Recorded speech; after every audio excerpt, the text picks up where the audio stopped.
So welcome back. This is another video about my Kia e-niro 4 Plus, which I absolutely love. So I thought I'd do like a 4-year review because I've now done 52,000 miles in this car and it's just sailed through its second MOT. So here in the UK you have its first MOT, which is a Ministry of Transport test to make sure it's roadworthy, which you have to have done after 3 years of it being registered on the road. So that was last year, and then its 4th birthday was the 12th of May. So it's just had its second MOT. I still love the car. Everything I did in a review at 6 months and 7,000 miles, and I'll put a link above my head now, it still holds true. There's a few extra things that I've found out about the car because I'm a bloke and I don't read the manuals. Is the VES button, which is the audible sound that you get below 15 miles an hour, this humming noise, so people are aware that you're driving an EV at slow speeds, which is sort of a good idea. But on this 4 Plus of this particular generation of the e-niro, you can turn that button off. It's got a VES button, so you can silence it. Now, I do that if I'm sitting and I'm chatting to someone through the window, because it's an audible noise that's always there if you're in drive. But the useful thing is, when you're reversing, you get that beep. You press the VES button, it turns the beep off when you're reversing, which if you're catching an early boat or an early morning flight, 5 in the morning, you don't want to wake the neighbours up with that beep, beep, bong, bong noise. VES button is great, really like that, but you don't get it on the Niro EV and the very latest EVs. That obligatory noise is there all the time. So another plus point for the 4 Plus old shape, you can turn that bing bonging off. I only recently discovered you can turn it off when you're reversing, so that's something that I discovered. The rest of the car is great. Nothing is annoying. No, nothing is annoying. The one annoying thing is if someone's been sitting in the back and they've not straightened the seat belt, then the metal bit of the belt will bang against the plastic bit of trim. That is annoying. So I just have to make sure the seat belts are untwisted. And whilst we're talking about rear seat belts, once or twice rear passengers have just leapt out of the car and slammed the door, trapping the seat belt because it's not retracted properly because it's been twisted, trapped it in the door jamb, and then obviously put a tiny dink in the inner wing, if you like, which is super annoying. But I've touched it in with some Kia paint and it's, you know, it's not destroyed the car. But that's another little gripe, is that the seat belts don't always retract properly. Apart from that, everything else about this car is great, and it's just the same as when I had it. The range hasn't changed. It still gets in the summer a good 300 plus miles out of it, and in the winter, worst case, wind, rain, freezing temperatures, you're looking at about 235 to 40 worst case, which has been like that from day one, so it's brilliant. Tyres, as you saw from a previous video, and I'll put that above my head now, the original Primacy 3 Michelin tyres got very noisy, sounding like a wheel bearing at the back, which again is a common fault. And I did a video about that where it was the rear axle that wasn't quite set up correctly from the factory. So I had that all aligned, and I went for some Firestones.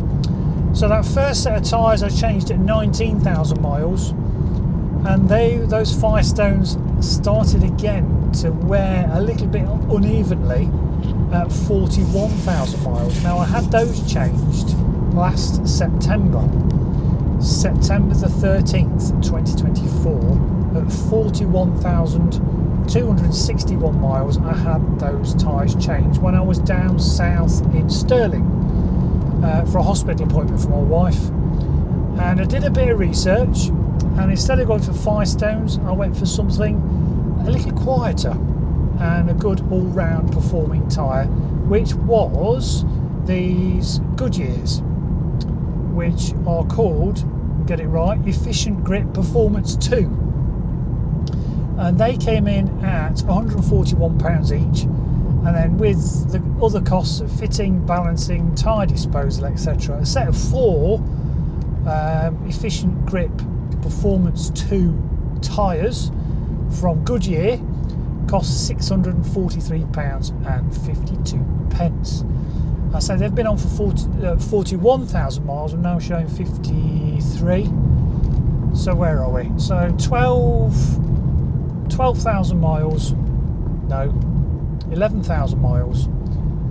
They're still performing just as well as when they were put on. Still super quiet and no noticeable uneven wearing on these Goodyear tyres. So I'm really pleased with the Goodyears, and I'll report back if they need replacing, but so far they look like they're going to last longer than 20 something thousand miles.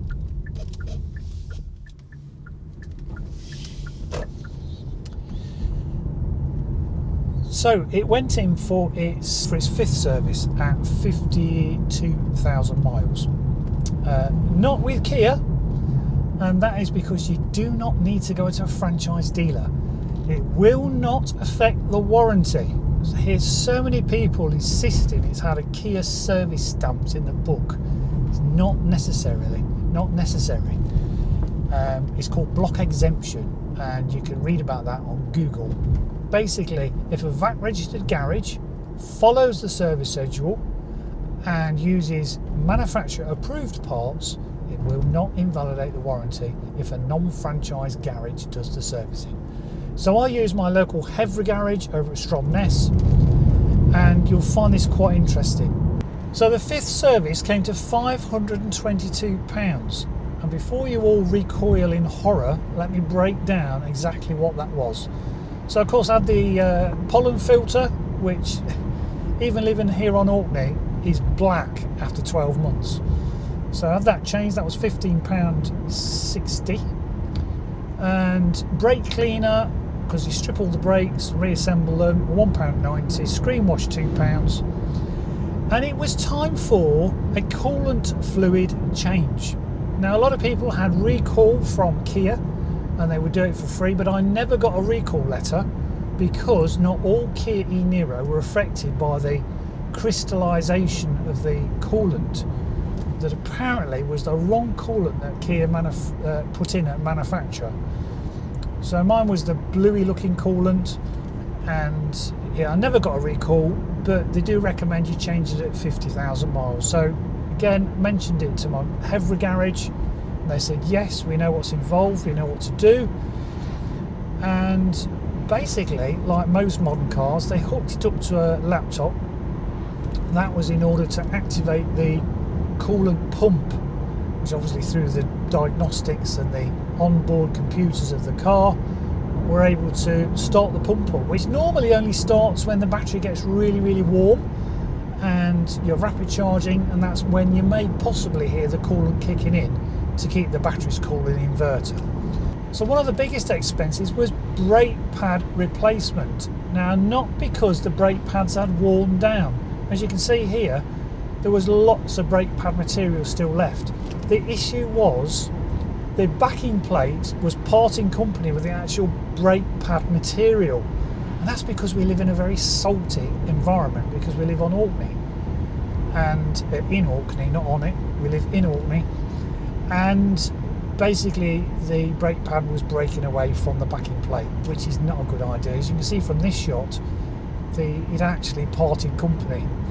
So my garage, knowing how I feel about safety, obviously, was just replace all 4 pads just on the front wheels. So yeah, that was an expense at £50 for a new set of 4 brake pads for the fronts. The rears were fine, it was just the front. So there's a word of warning. With any EV, it's good to have a yearly brake service. I know Tesla recommend a brake service. So what's the battery like after 4 years? Because I can hear a lot of you asking that question. Well, through the a little onboard diagnostic dongle, an OBD dongle and car scanner, it's still at 100%.